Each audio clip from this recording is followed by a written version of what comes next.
world we live in and why is it relevant for us. So inshallah, this is a huge topic. I'm going to start with some aspects of it. But before I begin, I want to set the stage. The big questions that inshallah I want to answer is, why does it matter, right? We have all heard it in our Sunday school and other places that Quran is an eternal miracle. It's a miracle of miracles. What does it mean? And why is it important? So those are the two, that's the context for this the short talk. The second part is the why. You know, we have, as we grow up, we have realized that the focus of our Islamic education has been more on the what and the how. How do I make wudu? How do I pray? How do I read the Quran? How do I go for Umrah? How do I do Umrah? How do I do Hajj? And so on. What is halal? What is haram? As opposed to why. And in this talk, we're going to talk about why knowing the why is more important than the how and the what. The how and the what will follow. I'll give you a simple example.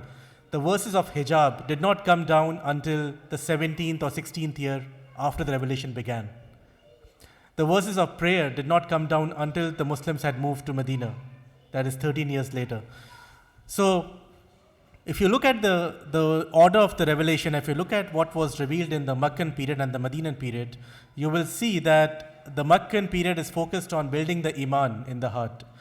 You know, it talks about Allah subhanahu wa ta'ala, it talks about the names and attributes of Allah subhanahu wa ta'ala, it talks about the day of judgment, prophets, angels, and that was very important. It's very important to understand. For example, in the Quran itself, you will see a place where it is, what is said about alcohol is, don't come drunk, don't come inebriated or in a state of inebriation. And later on, a few years later, it is that verse is replaced by another verse which says, stop drinking, do not drink if you are a mu'min. So you can see there was a gradual transition, and it's very important to understand why Allah subhanahu wa ta'ala caused that to happen and why he actually made it in that order.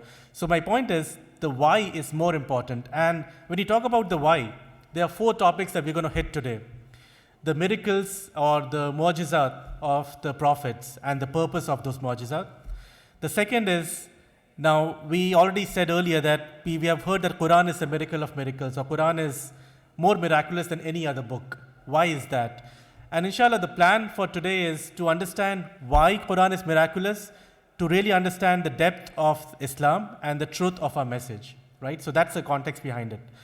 And the third piece is, now that you have established that Quran is more miraculous than any other mu'jizat of any other prophet, how is it more miraculous? What makes it more miraculous? And the fourth is some key takeaways. So that inshallah is the topic for tonight. So I'm going to skip, talk about the very first section, which is why, the miracles are given to prophets. The question is why, right? Every prophet that we know of has been given this miracle, has been given multiple miracles. You talk about Sulaiman alayhi salam, right? He could talk to birds. You talk about Isa alayhi salam. He could raise, he could breathe into a pigeon and that pigeon would come to life. He would build a pigeon out of clay, breathe into it, blow into it, and the pigeon would come to life. He would bring a dead man out from, make him alive again. If you look at Musa alayhi salam, he was given, as mentioned in the Quran, there's 9 different miracles. Like he would put his hand on his side and would come out bright and shining. He would throw his stick and it would become a snake. So the question is, why were these miracles given? So the answer is very simple. If you look at any prophet, in order to establish the fact that he is a prophet, Allah subhanahu wa ta'ala gave some miracles to prophets so people can be convinced that this person is actually bringing a message that is coming from me, coming from Allah subhanahu wa ta'ala. And so the concept of a miracle is something that cannot be easily explained. It cannot be explained, it breaks natural laws, and it cannot be imitated, right? So if you look at we talked about the concept of miracles and the miracles of Musa alayhi salam. The other thing that is important to understand is the miracles that were given were actually relevant and apt for the people at that time. So if you look at the people of Musa, they actually prided themselves in magic. They have really established themselves well. So when Prophet Musa alayhi salam came there, Allah subhanahu wa ta'ala sent them a message, And through that message, he actually sent miracles which made the people think like he's doing magic, but he wasn't. It was really a miracle from Allah subhanahu wa ta'ala. Same thing with Isa alayhi salam. At that point, medical field was at its peak of that time, right? The doctors really, of what you call doctors today, they really prided themselves on the knowledge of medical science. And Isa alayhi salam came along, and he did something that no doctor could ever do, which is he brought a dead person alive, and he built something out of clay and blew into it, and it came back to life. So you can see these concepts are important for people to really understand. And now let's talk about our own Prophet sallallahu alaihi wasallam, the last of the prophets.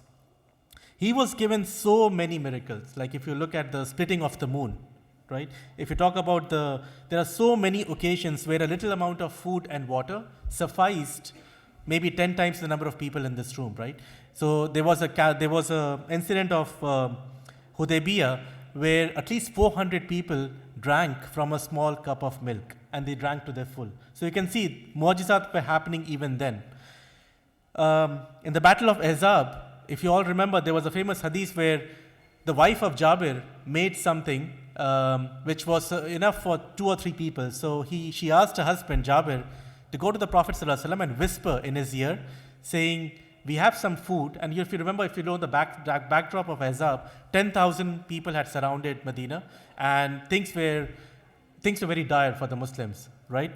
So at that point, they were also running short of food. So there were days when the Prophet ﷺ and his companions did not have any food. So at that time, Jabir told him in his ear, we made something for you. Why didn't you come along, have this food, and bring a couple of companions? And what does the Prophet ﷺ do next? He announced it loudly to everyone. And he came there, and subhanAllah, he had asked Jabir, do not ask your wife to open the lid of the vessel. And he came here, made some dua, and subhanAllah, from that vessel, 1,400 people fed, as opposed to 3 people that was the food. That is what the food was meant for.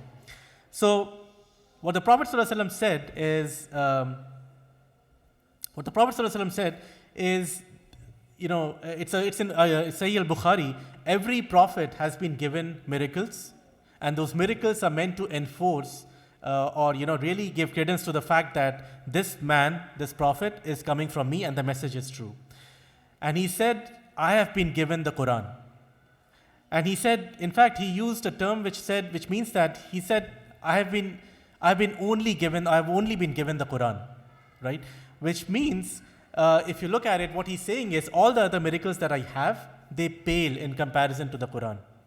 And then he's continued. He said, because of the miracle of the Quran, I hope to have the biggest or the largest number of followers on the Day of Judgment. So let's think about it. Let's ponder over it. That just shows you if you have the example, I'll give you an example of stars in the night, right? You see stars in the night. When sun comes out in the morning, stars are still there, but you don't see them. Why?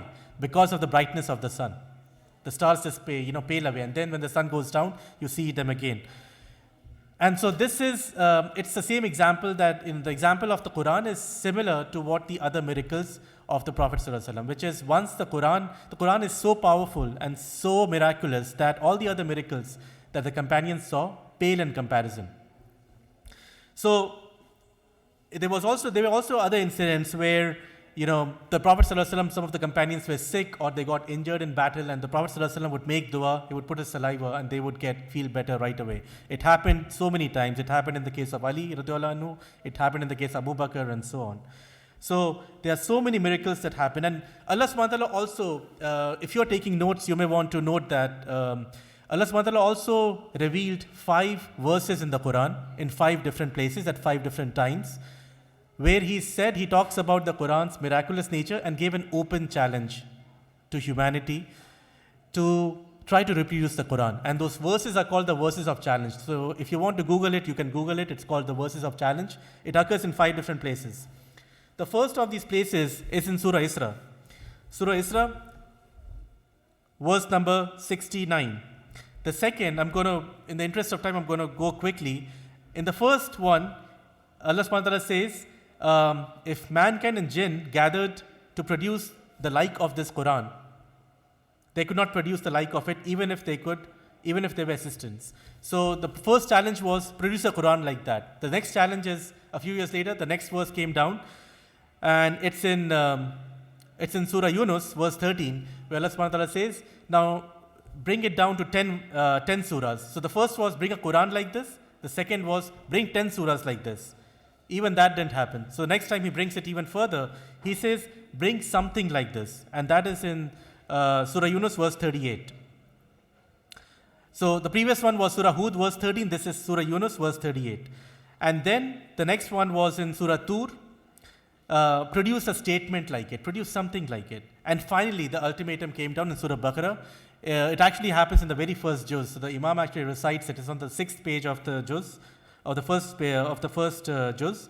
And Allah subhanahu wa ta'ala says that if you are in doubt, this is verse 23 and 24 of Surah Baqarah. So Allah subhanahu wa ta'ala says, if you are in doubt about the Quran, about what we have sent down to our servant, Prophet sallallahu alaihi wasallam, produce a surah like this and call upon your witnesses other than Allah subhanahu wa ta'ala if you should be truthful. But if you do not, فَإِلَّمْ تَفْعَلُوا وَلَنْ تَفْعَلُوا. So Allah subhanahu wa ta'ala says, but if you do not, and you will never be able to do this. And this was the seal of the challenge. So remember, just to repeat it, if you're taking notes, 5 references. The first is Surah Isra, verse 88, which is bring a Quran like this. Second is Surah Hud, verse 13, which is bring 10 surahs like this. Then Surah Yunus 38, bring something like this. Then Surah Tur, verse 34, bring a statement, bring anything like this. And the last one, bring a surah like this. And then Allah subhanahu wa ta'ala seals it in verse 24 of Surah Baqarah. He says, you will never be able to do that. And he continues, and then fear the fire whose fuel is men and stones prepared for the disbelievers. So that is how miraculous the Quran is. So Allah subhanahu wa ta'ala is saying that you will never be able to reproduce, or you can never be able to, copy and, bring out the miraculous nature of the Quran in something else. And that actually tells you a lot about it. So that's the first theme. Any questions? If you have any questions, just feel free to interrupt me. You don't have to wait till the end. So the first theme was every prophet is given miracles. The Prophet ﷺ was also given miracles, but the miracle of the Quran is more powerful, more bright than any other miracle. So that's the first point. The second part of this talk is around now what makes the Quran more miraculous than anything that the Prophet ﷺ brought or anything that any prophet brought. So there are 2 big reasons for this. So this is a statement that I just referred to. Narrated Abu Huraira, the Prophet ﷺ said, this is Sahih al-Bukhari, every prophet was given miracles because of which the people believed. But what I have been given is divine inspiration, he's referring to the Quran, which Allah has revealed to me. So I hope that my followers will outnumber the followers of other prophets on the day of judgment. Al-Bukhari. So what are the 2 big reasons? And this is something that inshallah we should understand, because the biggest thing that we have in the field, and this is actually, I was thinking more about how can we make Islam, really live Islam and give dawah to the non-Muslims all around us, whether we are at the workplace, whether we are in the mall, whether we are in the marketplace, whether we are at school. And inshallah, you have to remember the first important thing is the Quran. We have to understand the biggest miracle, the biggest thing that we have in our hands is Quran, and really understand it. So there are 2 big reasons why Quran is more miraculous than any other miracle of any other prophet. The first one is very simple. We talked about the miracles of Dawood alayhi salam. We talked about the miracles of Isa alayhi salam. Let me ask you this. Musa alayhi salam, he split the Red Sea. How do you know that happened? Isa alayhi salam, he brought the dead to life. How do you know that happened? Anyone? We read it, but we have to believe it, right? So you can see that it's a circular argument. We were not there. None of us, inshallah, were there. If somebody says I was there, that's a problem. But none of us were there. We didn't see it. We have to just believe it. To the followers of that, to the people, the companions who saw it, yes, it's a miracle for them, but not for us. What Quran comes and does is it breaks this time-space continuum completely. Which means This is a book that we can feel, we can read, we can experience, and we can feel the miracle of the Quran now, 1441 years later. And it will continue until the Day of Judgment. It is the only book, and just mind my words, it's the only book which does away with the notion of time and space. So a Muslim, if you're living in China in the 10th century and you got exposed to Quran, versus a Muslim who's living in Egypt now, versus a Muslim who's going to come 300 years later and read the Quran, they can all feel the miracle. So that's the first important thing, right? We don't have to, we can actually experience the miracle. We don't have to just believe and break that circular argument. So that's the first point. The second point is, this is more subtle than the first one, so inshallah I'll spend some time to explain this. If you look at any other miracle, we said that the miracles were given. So look at Musa alayhi salam. He was given the Torah, Old Testament, and he was given miracles. The point of the miracles was to enforce or reinforce the fact that he is a prophet so people can believe in the book. Make sense? Same thing happened to Isa alayhi salam. He was given miracles so people can believe that he is a prophet, and then they will actually believe in the New Testament, which is the Injil that he was given. In the case of Quran, it's different. Quran is the only book which is a miracle and the book by itself, all combined into one. So this is a very important point that we should understand, because when you're talking to non-Muslims, and especially if you're talking to non-Muslims, it's important to understand why we think Quran is more miraculous. So as I said, it does away with the time-space factor. If you ask a Christian or anybody else, they will say, how do you know the splitting of the Red Sea happened? Well, they will say, well, it's in the Bible. We'll say it's in the Quran. But the miracle of the Quran is something we can feel right now. And the second, so the time-space factor is completely done away with. And the second important point is the miracle and the proof are combined into one. So these 2 points make the Quran more miraculous than any other book or any other prophet, any other miracle of any other prophet. Does it make sense? I want to make sure that everyone is on the same page before we continue, because these 2 are very important points. And these 2 reasons are very important for us to understand. And this is why I'll come back to that question towards the end as well. This is why the question of why am I a Muslim is so important. It has to be, especially for people who are born Muslims or who are born in a Muslim family, we take it for granted. We take a lot of things for granted. Inshallah, my point in this is make sure that we really understand how powerful this book that we have, and we really imbibe it in our daily lives. We understand it, we read about it, we read it, recite it, and really imbibe it in our life. So the next point, now that we have covered 2 sections, the next section is going to be the heart of this talk, which is, now that we have established that Quran is more miraculous than any other miracle, what makes the Quran miraculous, right? What are those factors? What are those things that make the Quran more miraculous than any other thing? So again, going back to the statement that the Prophet ﷺ said, remember what he said is, because of the miracle of the Quran, it is so great that I hope I'll have the biggest number of followers on the Day of Judgment. And this is why he meant that. So inshallah, I'm going to talk about 9 signs, if time permits. But inshallah, that's the plan, to go talk about 9 signs. And these 9 signs are not all. Like in the first one, for example, I'm combining at least 5 or 6 of them into one. The first one is the language and style of the Quran itself. And this is actually very important for, especially, and for this you need the language, you need to understand the Arabic, and not just the Arabic that was spoken at that time. So as I said, the miracles that were given to a people at that time and place were things that they excelled in. And Arabs at that time really excelled in the language. They excelled in balagha, they excelled in, the language of Arabic and the eloquence. They had poets, they had competitions between poets and so on. So you had some of the best poets. And guess what? There were 0 libraries in the Quran. So it was a very oral culture where they would actually recite to each other, but they had a lot of depth in the language. So the first thing to mention is the language and the style of the Quran itself, which is in Arabic, and the effect that it had. The easiest example I can give you is the example of the effect that it had on the people at that time, who, as I said, right, were people who were experts in Arabic, right, classical Arabic. So I'm going to mention 2 examples and 2 incidents, But there's like a long list of, we can actually spend few lectures on this alone, but I'm going to move quickly. The first one is, there's a famous poet at that time whose name was Al-Walid al-Mughira. Al-Walid al-Mughira. Anybody know who Al-Walid al-Mughira is? Jazakallah khair. He's the father of Khalid ibn Walid. Yes.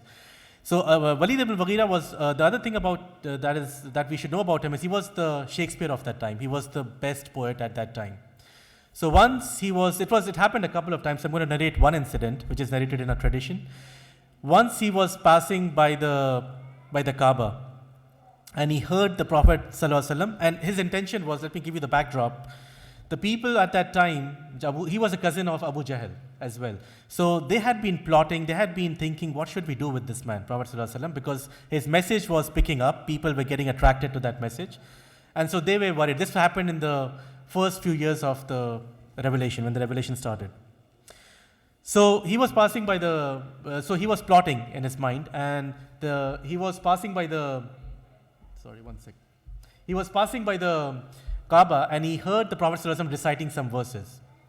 And the verses were verses of Dukhan, right? Hameen wal kitab al mubin.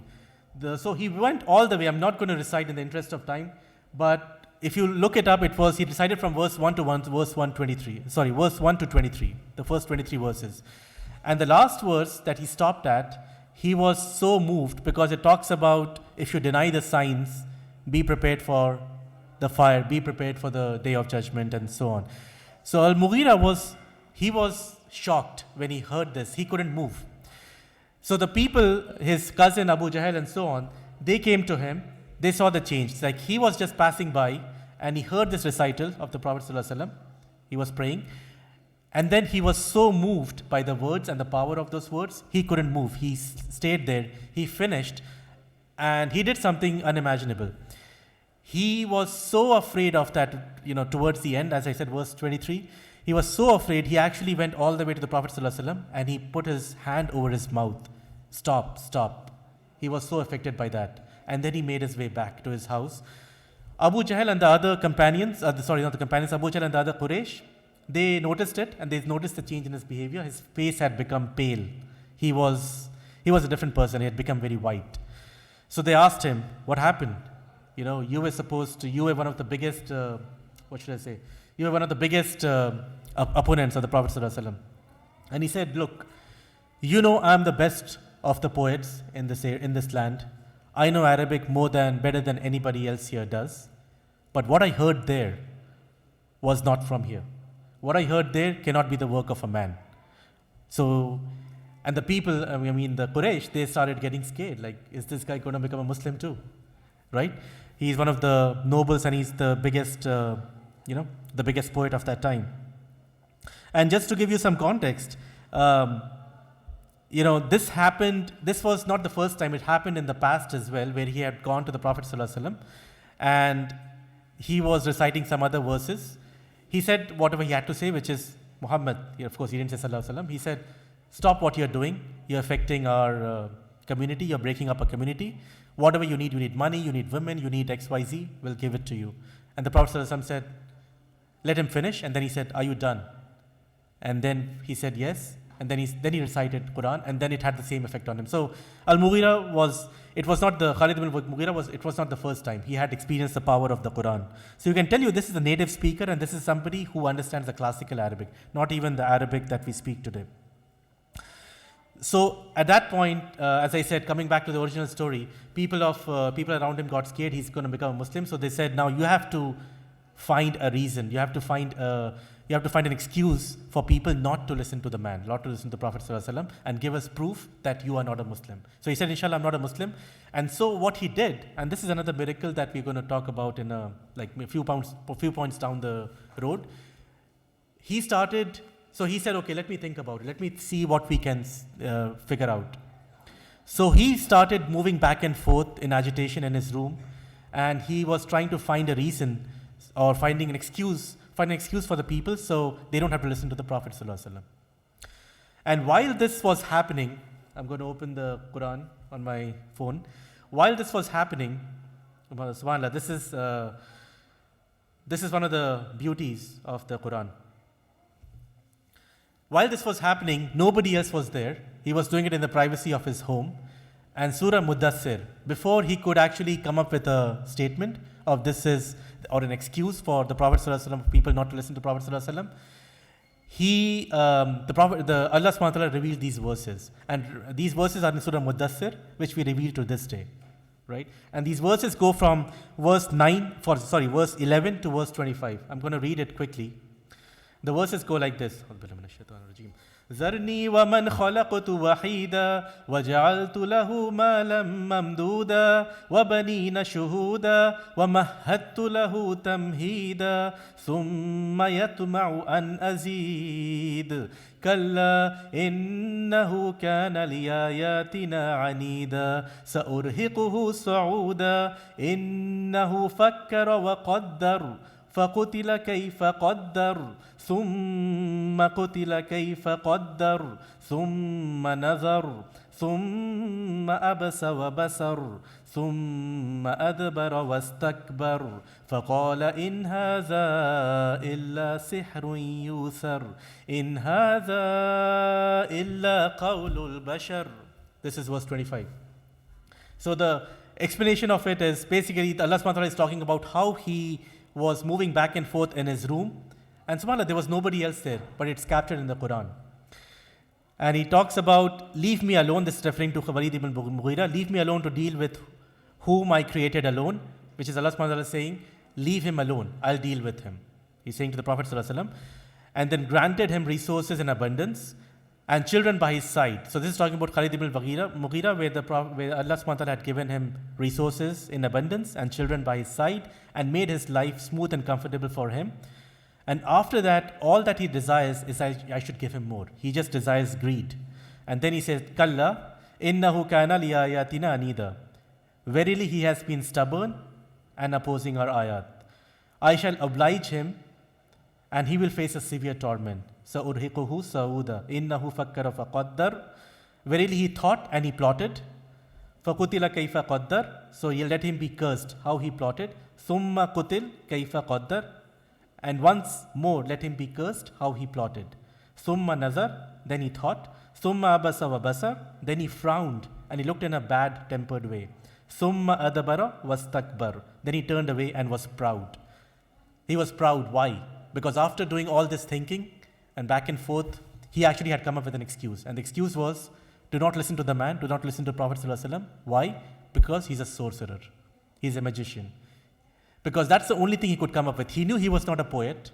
He knew he couldn't call him a madman because what he had heard in the Quran was so powerful, it had an effect on his heart himself. And subhanAllah, and then he says, and Allah subhanahu wa ta'ala says, فَقَالَ إِنْ هَذَا إِلَّا سِحْرٌ يُوثَرٌ.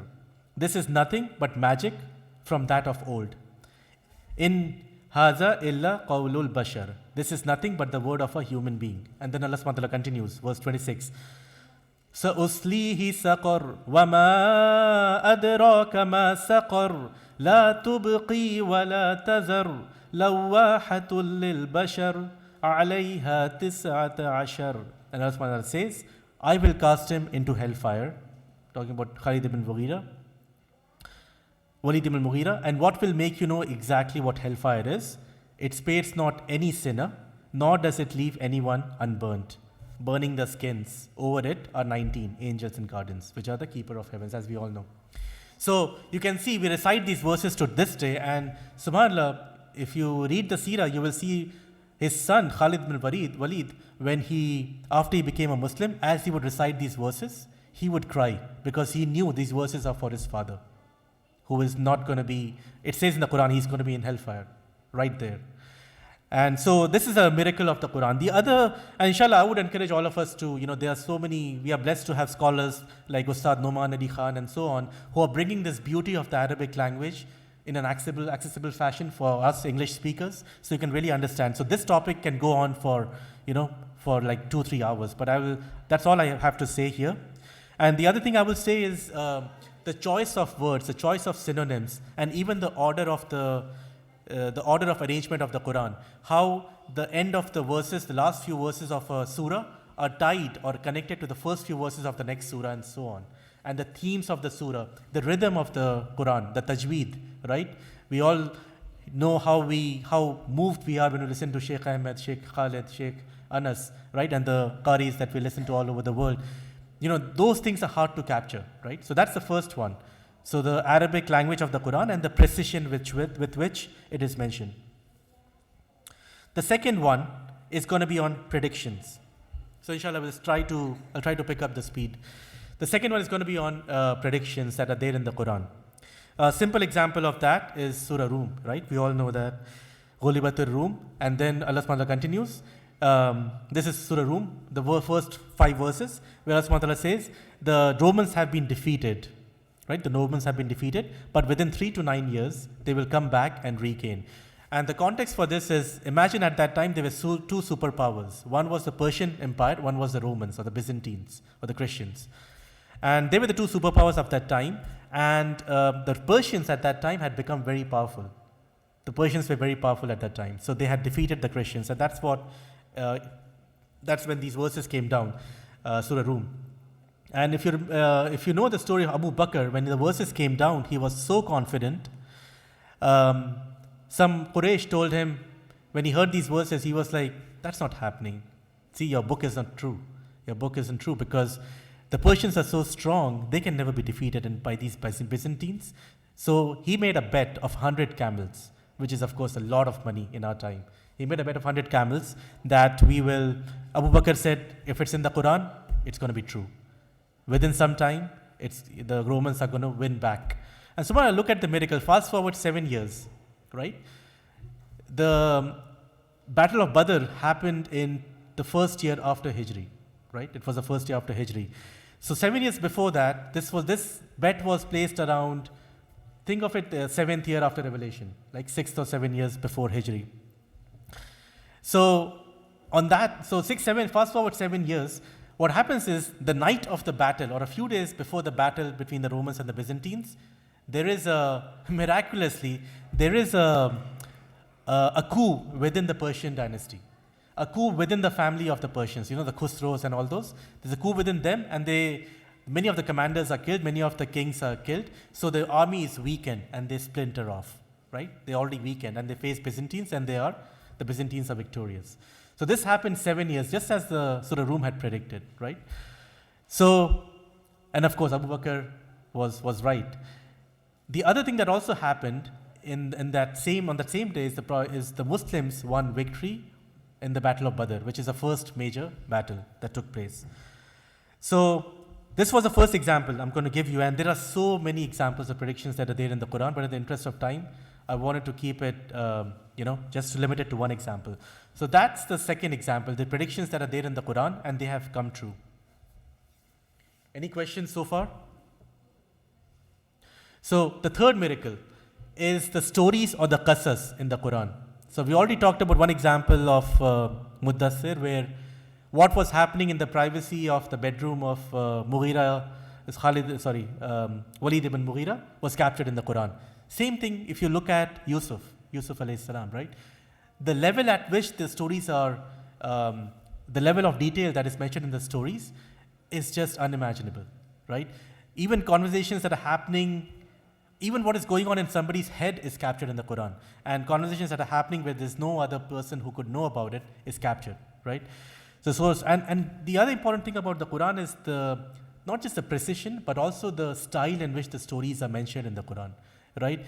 If you look at the story of Yusuf, inshallah, none of us gets tired of reading the story of Yusuf again and again and again. Once you begin, you have to finish it. Because if you look at it, how many names are mentioned in the Quran? Apart from Yusuf, how many names? 1 or 2, right? Aziz. And Aziz is just the king, a Malik, right? Brothers of Yusuf. That's it.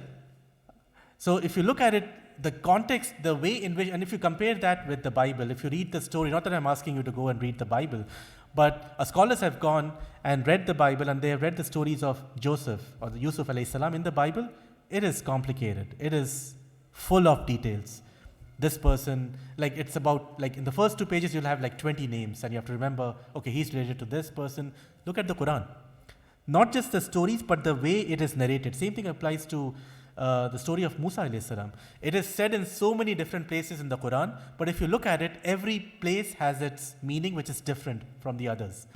Some places, and the context, because remember, the Quran is a book of guidance. It's a book where Allah subhanahu wa ta'ala is, through these qasas, through these stories, giving us some lessons.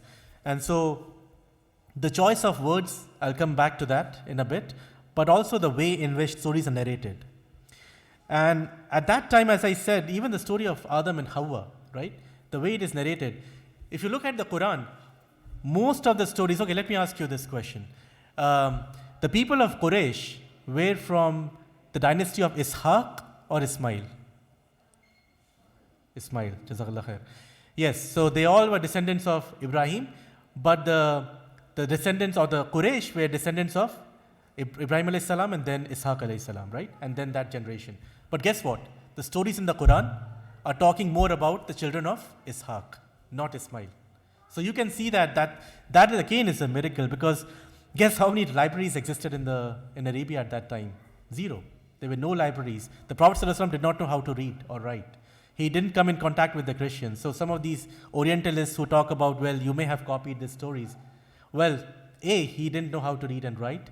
B, there were no libraries. C, the Bible and the other scriptures were not even translated in Arabic at that time. Even if I buy the argument that yes, Arabic was known to some people, they were not even translated. If you look at history, you will see that after Islam is when the Bible and so on got translated.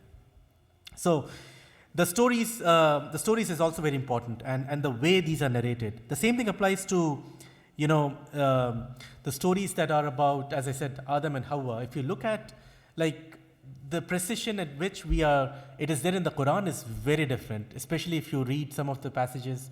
Like if you look at the way prophets are described in the Bible, in the Old Testament, New Testament, very different from Quran. Look at the Quran. The prophets look at in the other books, you will see a lot of sins are done by the prophets. That is how they project the prophets. But if you look at the Quran, it's so clean. So stories is the third miracle, the qasas in the Quran. And as I said, it is from the generation of Ishaq. The fourth one is the laws and beliefs of the Quran, which is again another miracle. The Sheikh Anas is reciting Surah Nisa. So we're all in the middle of, we have all gone through those verses which talks about fraction of a fraction of a fraction. A few weeks ago, Sheikh Mustafa, I know, was here. He was talking about inheritance, laws of inheritance. So imagine the precision with which the laws of inheritance are laid down in the Quran, right? There's a few pages that talks about it. So my point with the laws and beliefs of Islam let me talk about the beliefs first and then we'll talk about the laws. The beliefs, if you compare the beliefs of Islam compared to any other ideology, and this is something again, I would stress on it, because if you're born in a Muslim family, we start taking things for granted. We start taking things, the simplicity and the logical nature of our beliefs for granted. If you look at any other belief, be it atheism, be it any other ism, right? You name it. Compare that with the beliefs and the aqidah of Islam, it is so simple. So simple, even a 5-year-old can get it, right? Talks about the oneness of Allah subhanahu wa ta'ala. We talk about the names and attributes of Allah subhanahu wa ta'ala, prophethood, angels, and so on, books. Very simple to understand, and the perfection of Allah. Whereas if you look at some of these other, I don't want to say too much, but I would say like all of us have been exposed to other ideologies. And if you do your research, you will see it is complicated, right? The other thing I want to say is the rational nature of our ideology, the rational nature of our aqidah. This is something that, again, we could spend, at least half an hour. I don't want to go too much into it, because my plan, inshallah, is to expose you to these topics. My plan is just for this lecture to act as a catalyst. And inshallah, everyone does the research, goes back and reads, because we won't have the time to go through all of them. The other side of it is the precision of the Sharia, the precision of the laws of justice. And if you look at Quran, there are verses around How do you set up a social society? How do you manage the family? How do you manage economic expenses? How do you, like, it talks about riba, it talks about economics, it talks about political system, and so on. So it's a complete way of life. And imagine it came down to a man who was not just illiterate, but somebody who was not a poet. And if you look at the beauty of the Quran, it is all captured, the laws and beliefs and guidance are captured through a very melodious, very beautiful fashion, which is impossible, right? Which is impossible to capture. And the other thing is, it came down over 23 years, right? It came down like 5 verses at a time, 20 verses at a time, 50 verses at a time. And the verses did not come down in the order in which we see them in the Quran. But subhanAllah, if you fit it all together, it was a jigsaw puzzle that over 23 years came down.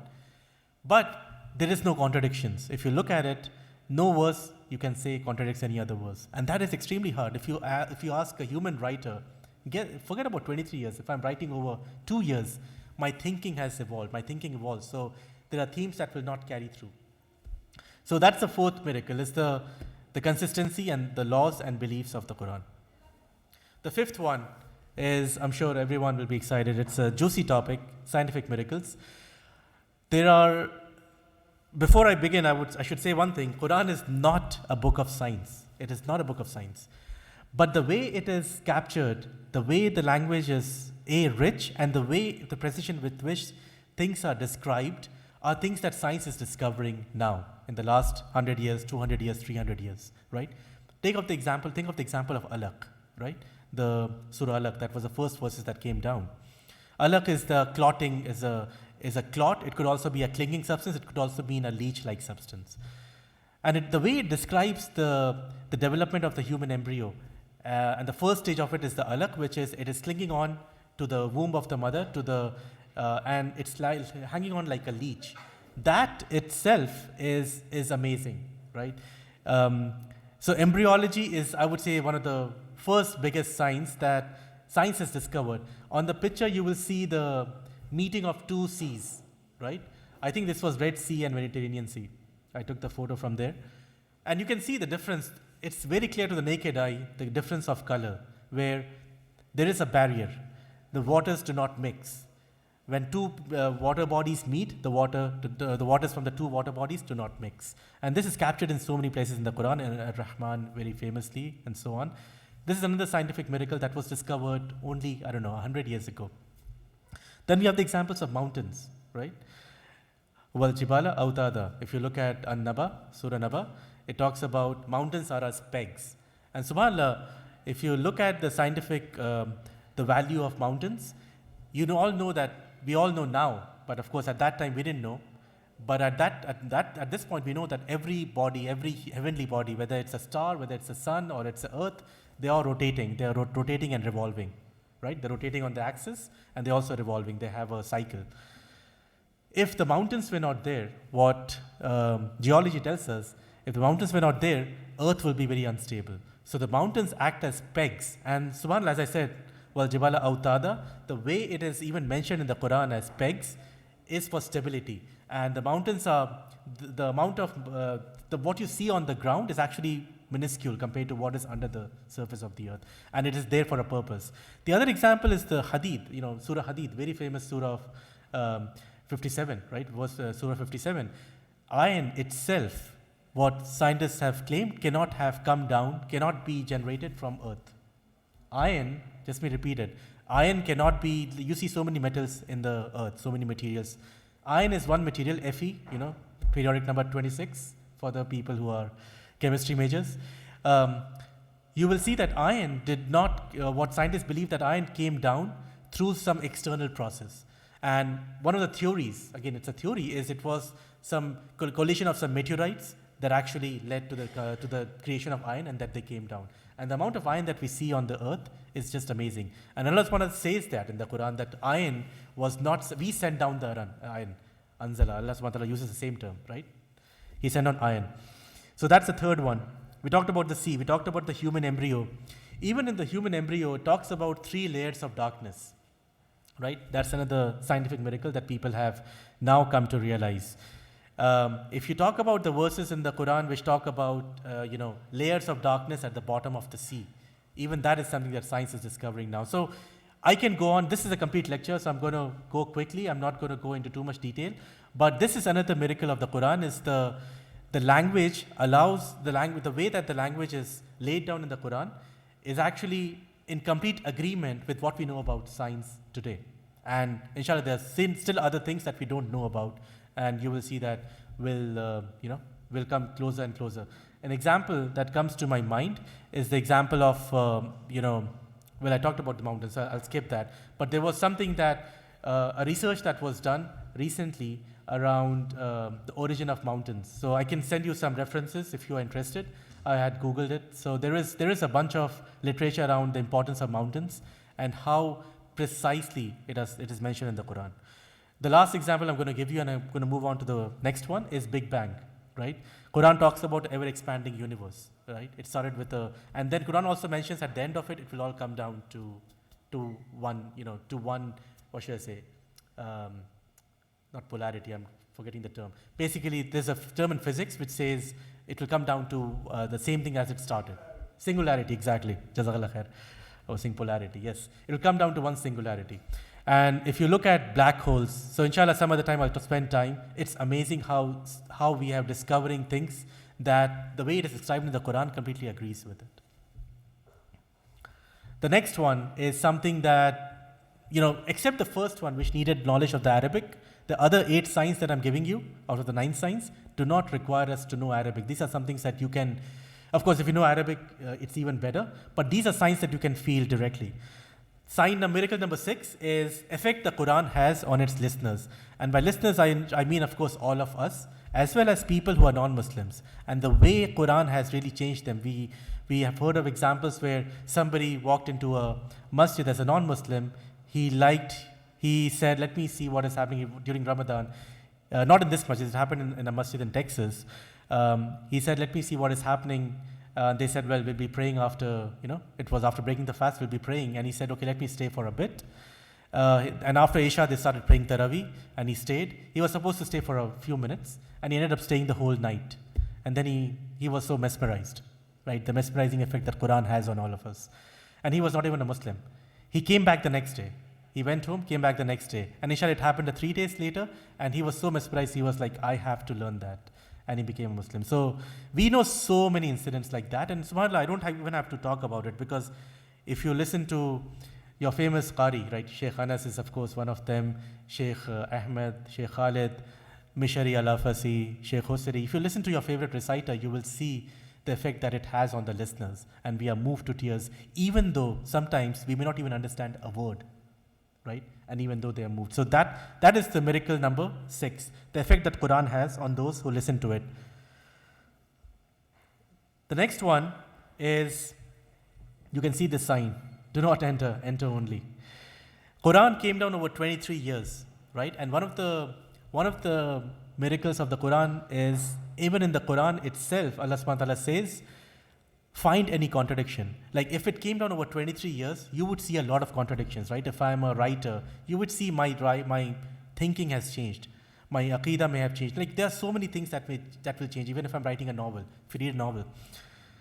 But in the Quran, you will not see a single contradiction, right? As I said, the example of alcohol that I explained earlier, it was a progression, it was not a contradiction.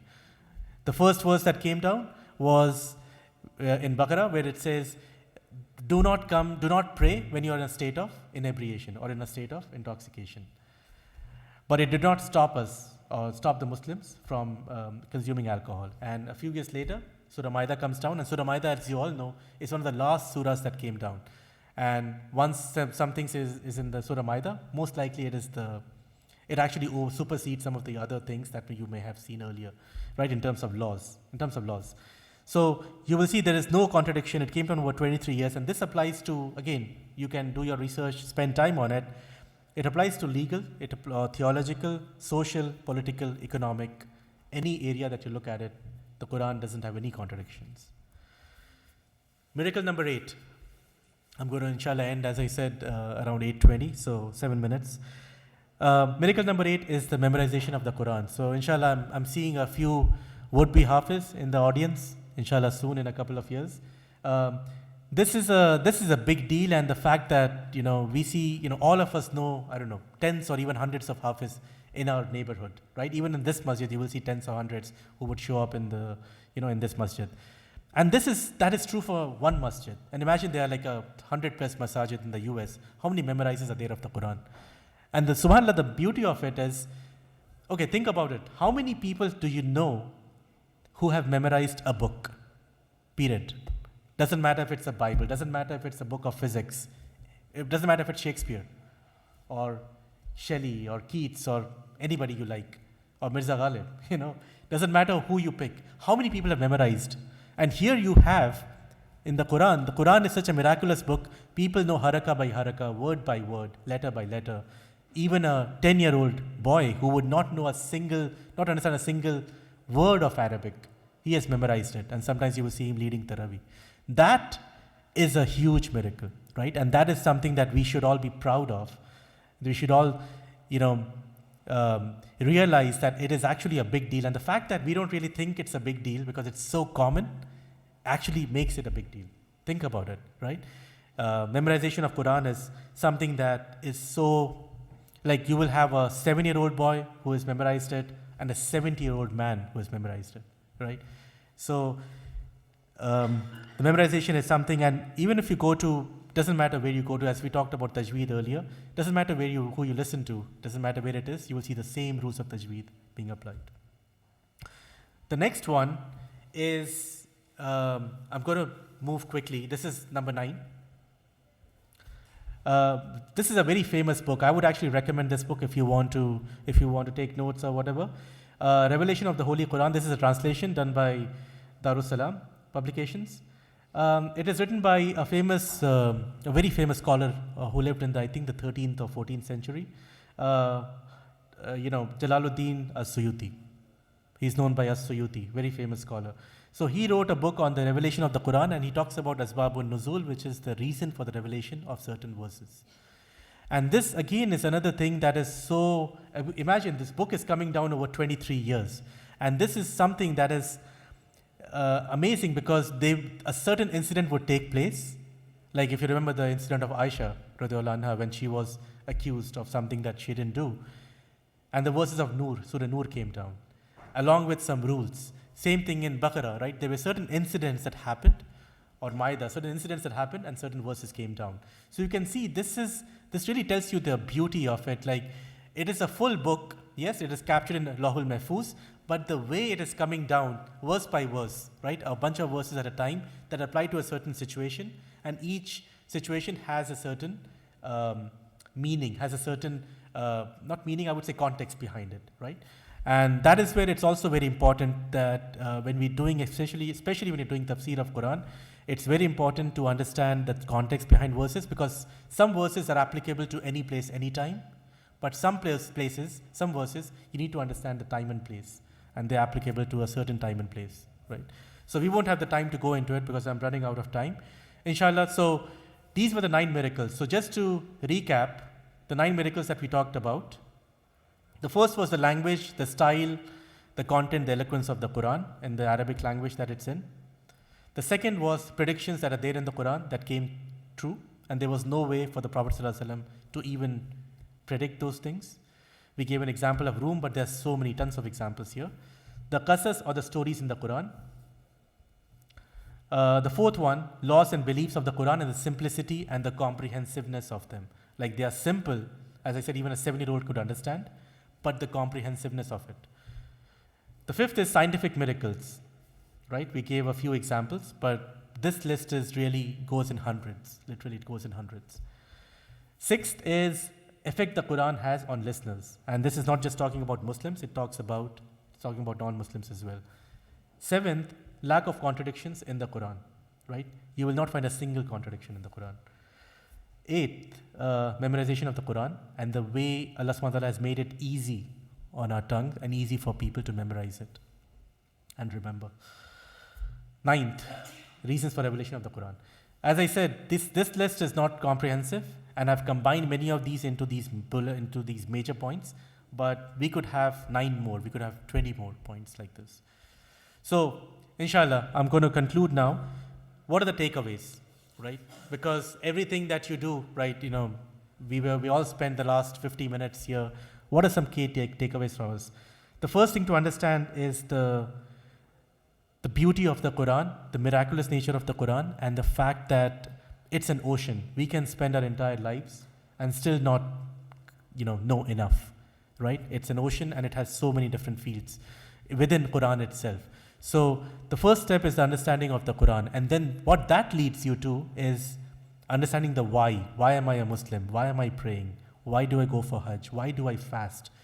The first thing is, and the why is more important, as I said, than the how and the what, right?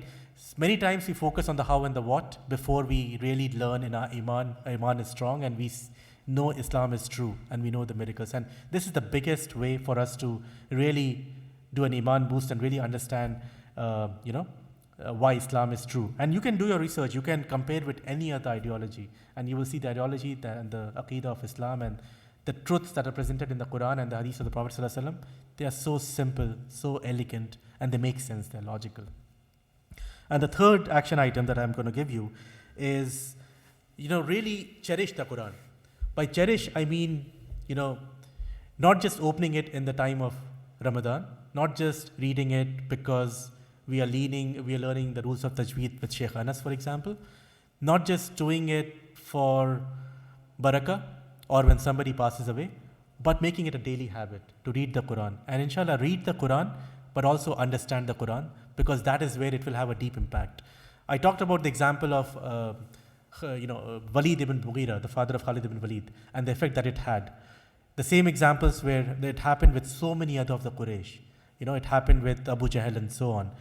And the reason they could relate to it is they understood the language, they understood the content. So it's very important for us to understand the content. And then the next step is implementing it. So the first is read, and subhanAllah, we are blessed to have 3 world-class qaris in our community. Learn from them. But the second thing is understand the Quran. It's very extremely important to understand the Quran. As I said, 9 out of the 9 miracles that I talked about, 8 of them you can actually understand without even knowing Arabic. You can actually feel it. You can understand them.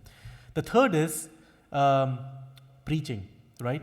And by preaching, I mean when you're giving dawah, really start with the Quran. Do not talk about fiqh. Do not talk about, the first thing if somebody asks you, well, I've heard there are sects in Islam, the Shia, the Sunni, the this, the that. That's the wrong approach. He's already putting you in a trap. If you answer that question and why it started political movements, this, that, you're already in a trap. Come out of the trap, think out of the box, and start with the Aqidah. Let's agree on things that are common between you and me. Let's talk with the Aqidah, start with the Aqidah. So that's very important for us. The second tip I'm going to give you in dawah is the best dawah, and somebody, I think I heard it from Imam Jihad Turk, who is in Islamic Center of Southern California, in one of his khutbahs. I heard it years ago and it actually appealed to me. He said the best dawah is not when you're giving dawah through words. The best dawah is through your behavior, right? One of the things that we kind of overlook in the Quran, and that is where I think we should, when I talked about understanding the Quran and imbibing it, is it talks about being truthful. It talks about being honest. It talks about speaking truth in the face of oppression, in the face of, being on the side of the orphans, taking care of your parents, and so on. It talks about all those things. We should talk about those. We should really imbibe those. And of course, the Aqidah, as I said, is very simple. Even a non-Muslim, doesn't matter where they are coming from, we have, believe it or not, we have the best Aqidah, right? And if you do the research, you will see that the simplicity and the elegance of our Aqidah is so superior. We have to be proud and we have to really cherish this. Okay, I'll conclude here.